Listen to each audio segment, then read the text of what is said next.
जब चुनावी कैंपेन के दौरान योगी की रैलियों में दिखने लगा बुलडोजर, सीएम योगी को मिल गया बुलडोजर बाबा का खिताब। एक विशेष समुदाय को जब बनाया जाने लगा निशाना, तो अब सुप्रीम कोर्ट ने ले लिया तगड़ा एक्शन। सुप्रीम कोर्ट के सख्त रुख के बाद उम्मीद की जा रही है कि अब इस तरह की कार्रवाई पर रोक लग जाएगी। सुप्रीम कोर्ट के ताज़ा फरमान का असली असर उत्तर प्रदेश में ही होने वाला है, क्योंकि यूपी के सीएम को बुलडोजर बाबा के नाम से पुकारा जाने लगा। बुलडोजर बाबा उत्तर प्रदेश में पॉलिटिकल ब्रांड बन गया।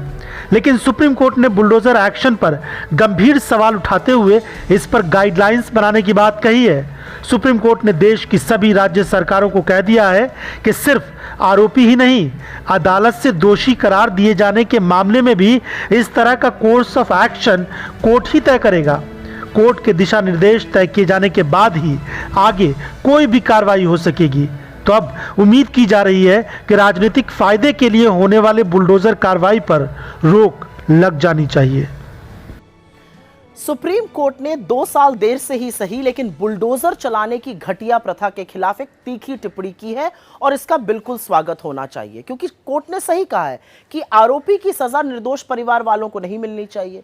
पर आखिर ये बुलडोजर का पूरा बवंडर है क्या? किसके ऊपर चलता है, कब चलता है, क्यों चलता है, ये कौन निर्धारित कर रहा है?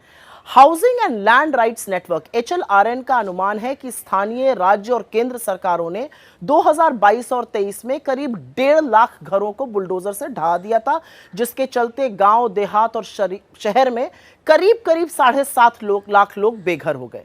अतिक्रमण को रोकने से लेकर शहरीकरण और आरोपी के खिलाफ हुए एक्शन जैसे कारण इसके लिए दिए गए। लेकिन बहुत सारे सवाल हैं, और पहला सवाल यह है कि ऐसा कैसे होता है कि किसी आरोपी का घर, दुकान, होटल अचानक अवैध हो जाता है। एक ही दिन में अवैध निर्माण ढहाए जाने की सारी प्रक्रिया भी पूरी हो जाती है। क्या कोई ये पूछेगा कि कैसे पता चलता है कि निर्माण अवैध है? कब नोटिस दिया गया, कब उसे सुनवाई का मौका दिया गया, कब निर्माण तोड़ने की तिथि निर्धारित करी गई, और आखिर ये सारी चीजें 24 घंटे में कैसे हो जाती हैं?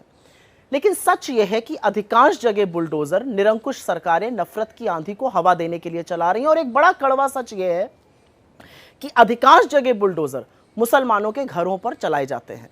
असल में बुलडोजर बर्बरता का प्रतीक है, कानून व्यवस्था की धज्जियां उड़ाता है और कोर्ट कचहरियों पर एक करारा तमाचा है। अगर बुलडोजर से ही न्याय करना है तो सारी न्यायपालिकाओं पर ताला लगा दीजिए, उनकी क्या जरूरत है? यह मेरा बिल्कुल मत है। सवाल यह भी है कि अगर सरकारें बकैती में बुलडोजर से कुछ लोगों के घर धड़ल्ले से ढहाती हैं, तो बाकी गुंडों के खिलाफ उनको सांप क्यों सूंघ जाता है? एक आरोपी के घर पर बुलडोजर चलेगा, दूसरे पर नहीं चलेगा। एक बस्ती उजड़ेगी, दूसरे के सामने जाकर बुलडोजर रुक जाएगा। तो क्या आरोपी का धर्म यह निश्चित करता है कि बुलडोजर कहां चलेगा? सजा आरोपी को मिलनी चाहिए, उसके घर के बाकी बेकसूरों को क्यों मिलती है? बुजुर्गों को, बच्चों के सिर से क्यों छत और साया उठाया जाता है? यह ठीक नहीं है, और यही कोर्ट भी कह रहा है। बुलडोजर चलाने जैसी गैर कानूनी हरकतें असल में अपराधी करते हैं, चुने हुए मुख्यमंत्री नहीं। इसीलिए बुलडोजर वाले बाबा और उनकी इस बर्बरता की नकल करते हुए बीजेपी के तमाम कठपुतलियां प्रशासन कीजिए पाप नहीं, क्योंकि घर हिंदू को हो या मुसलमान का, बनवाने में एक उम्र लग जाती है।